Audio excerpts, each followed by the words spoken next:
তাড়াহুড়ো করে বানানো যায় এমন একটি অন্যতম স্পেশাল পিঠা রেসিপি নিয়ে হাজির হয়েছি আপনাদের মাঝে।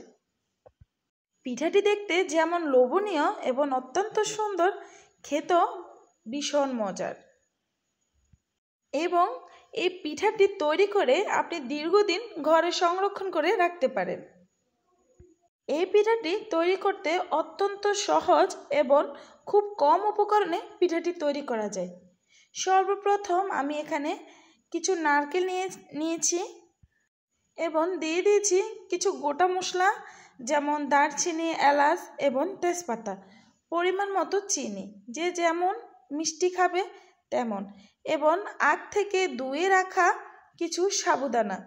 সব কিছু একসাথে মিক্স করে আমি জাল করব এবং নেড়ে ছেড়ে নেব।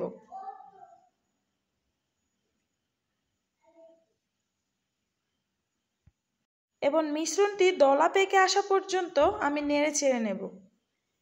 আস্তে আস্তে সাবুদানার চোখটা গলে উঠবে এবং স্বাদ মতো লবণও দিয়ে দিতে হবে। অনবরত নেড়ে ছেড়ে নেব।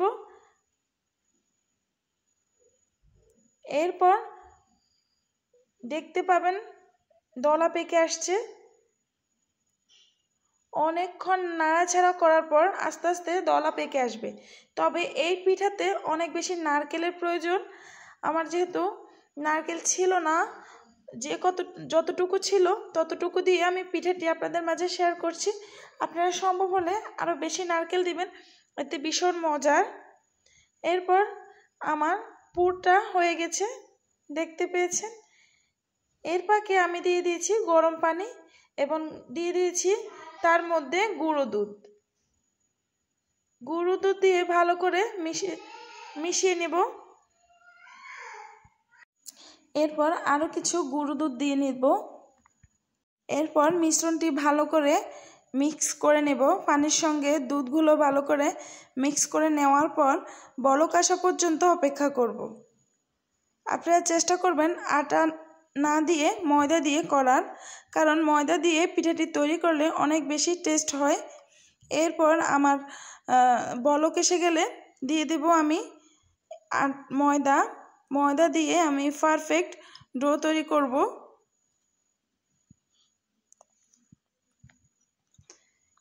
দুধ দিয়ে ডো তৈরি করলে অনেক বেশি মজা হয়, সেজন্য চেষ্টা করবেন দুধ দিয়েই পারফেক্ট ডো তৈরি করার জন্য। এরপর আমি ডোটা মুথে নেব। দেখেন আমি কত সুন্দর করে মুথে নিয়েছি অফ স্ক্রিনে। এবার আমি রুটির মতো শেপ করে নেব।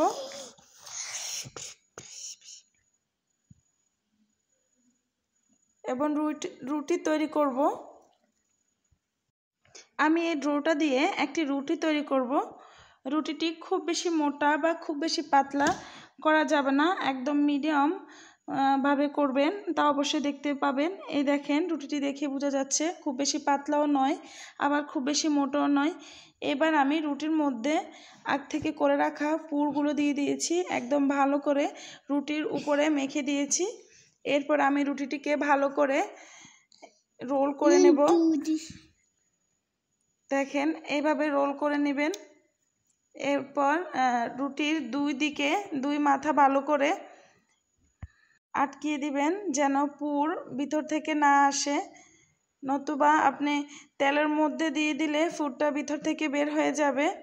এরপর একটি ছুরির সাহায্যে কেটে নেবেন। আপনি যেমন শেপ দেন তেমন, আপনি ইচ্ছে করলে চার কোনা করেও কাটতে পারেন, যেমন ইচ্ছা তেমন শেপ দিতে পারেন।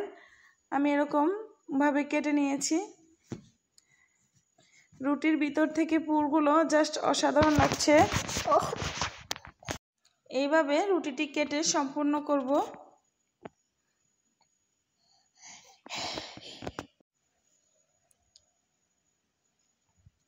এই পিঠাগুলো অবশ্যই আপনারা বাসায় ট্রাই করবেন, অনেক বেশি মজার হয়। এবং সম্পূর্ণ ভিডিওটি দেখবেন, না দেখলে হয়তো বা এইরকমভাবে পারফেক্ট এই পিঠাগুলো বানাতে পারবেন না। সেম প্রসেসে আমি আরেকটি পিঠা বানিয়ে নিচ্ছি। আরেকটি রুটি একদম রোল করে নিয়েছি। ভিডিওটি সম্পূর্ণ দেখবেন, এতে করে অবশ্যই আপনারা এইরকম পিঠা বানাতে পারবেন। আমার ভিডিওটি যদি আপনাদের কাছে ভালো লাগে অবশ্য একটি লাইক দিবেন এবং আমার চ্যানেলে নতুন হয়ে থাকলে আমার চ্যানেলটি সাবস্ক্রাইব করে ভিজিট করে আসবেন। আপনাদের একটি লাইকে আমাদের মোটিভেশন বাড়ে নতুন ভিডিও তৈরি করার জন্য।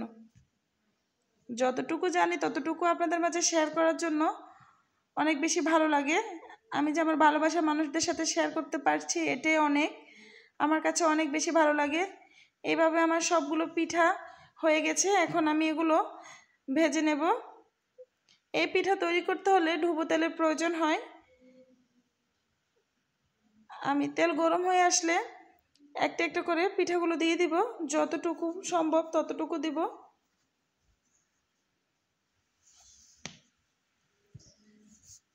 পুরো ভিডিওটি না দেখলে সত্যি এত কষ্ট করে আপনাদের জন্য ভিডিও তৈরি করি, কিন্তু পুরো ভিডিওটাই দেখেন না, একটুখানি ভিডিও দেখে আপনারা সরে যান, এতে অনেক বেশি কষ্ট হয়। একটি ভিডিও এডিট করা ভয়েস দেওয়া অনেক বেশি কষ্ট। বাচ্চা কাচ্চা নিয়ে ভিডিওতে ভয়েস ওভার করা অনেক বেশি কষ্ট হয়ে যায়। এরপরে এরকম একটা কালার আসলে, ব্রাউন কালার আসলে পিঠাগুলো নামিয়ে নেবেন। এরপর আমার সম্পূর্ণ পিঠা একই প্রসেসে ভাজা হয়ে গেছে। পিঠাগুলো খেয়ে দেখেন এত বেশি মজার। অবশ্য বাসায় এরকম পিঠা বানানোর চেষ্টা করবেন। এটি একটি নতুন রেসিপি, হয়তো বা অনেকে জানেন না, আবার বা অনেকে জানেন। এটি হচ্ছে সাবুদানার পিঠা, অনেক মজার একটি পিঠা। ভালো লাগলে অবশ্যই লাইক দিবেন।